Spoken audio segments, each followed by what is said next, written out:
Good afternoon, tractor building fans. Just thought I'd do a bit of a video update on what I've got done this last week or so since I last updated. So I've got the weight frame totally finished now. Got the bolt brackets there to pin the weights solid. Obviously there's another 3 to go on there, but that's how it's going to go. I just sat far on to measure up.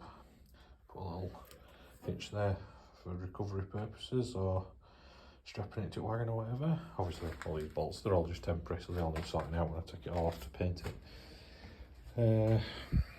Take a bonnet off on this side, just so I'm going to start doing the brackets for the throttle cable and stuff next. I've got cables loosely routed, ready to make some brackets for it. We've got the wings on, that's something that wasn't on last time. You see, now I've got some trim to go over these, put some stabiliser bars in because these used to have a wedge in for the cab. I'll show you. So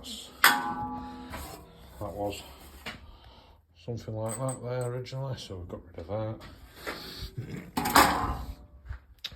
Trimmed it around the brake drums, folded a piece here, fasten it into the floor pans, so that's all done.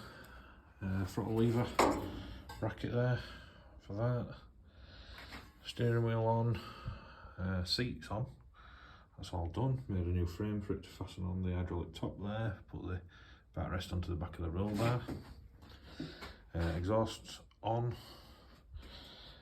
What else have we got? Yeah, so that's on. It's got the cross bolts in, just temporary for the time being, but they're obviously in there to stop the turbo flying out if it blows up. What else have we got?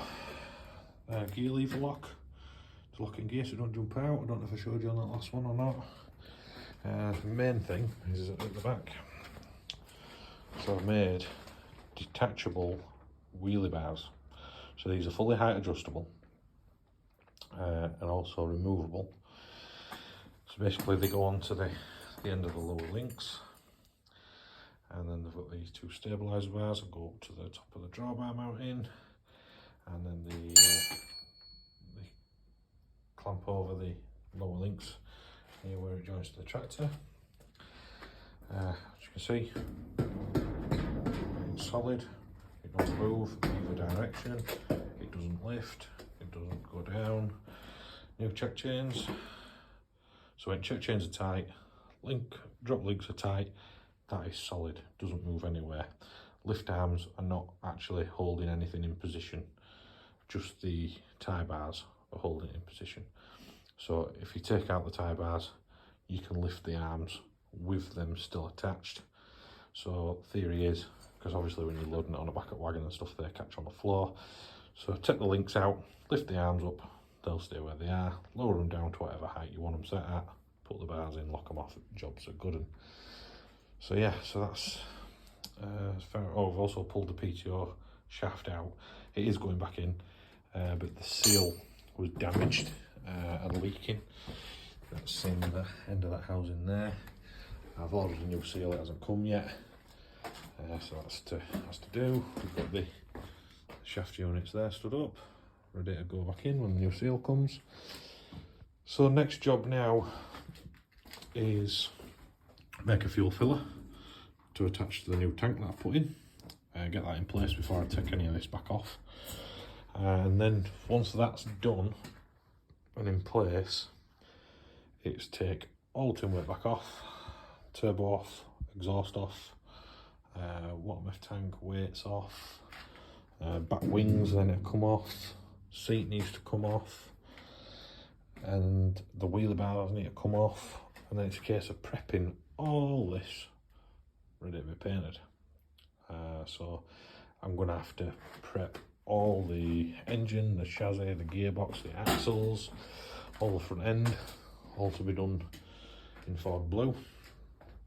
And then, so obviously we've still got this issue of room, so then it'll be a case of get the wheels done, get the wheels bolted on, wheel it out of the garage, and then I've got room then to set up some tables to start prepping all the tin work. There's some bits of filling to do, there's a bit of bit of a rust all wear at the bottom of there that he's sorting out. There's a bit of filling to do with a couple of dints and stuff. And you know, grinding up all edges, making it all smooth and stuff from where I've cut stuff. Prep the wings. This fiberglass front nose, I need to fill in this hole. That's going to be gone. Idea is I'm going to make some brackets underneath here for the water methanol pump and the filters and stuff, so it's all hidden out of the way, looking tidy. So yeah, so I've got a fair bit of work to do in the next couple of weeks, because plan is I want this done for the end of March, and today is the, what is it, about the 16th of February, so gives me about 5 or 6 weeks to get it all done and put back together. So keep your eyes on it. New updates will be coming more regular as I get more and more stuff done. Anybody's got any comments, please attach them. If anybody wants to share the videos, do, and don't forget to subscribe as well, and click the notification icon so you get updates as and when they come available. So everybody have a good time, and I'll see you all soon. Cheers.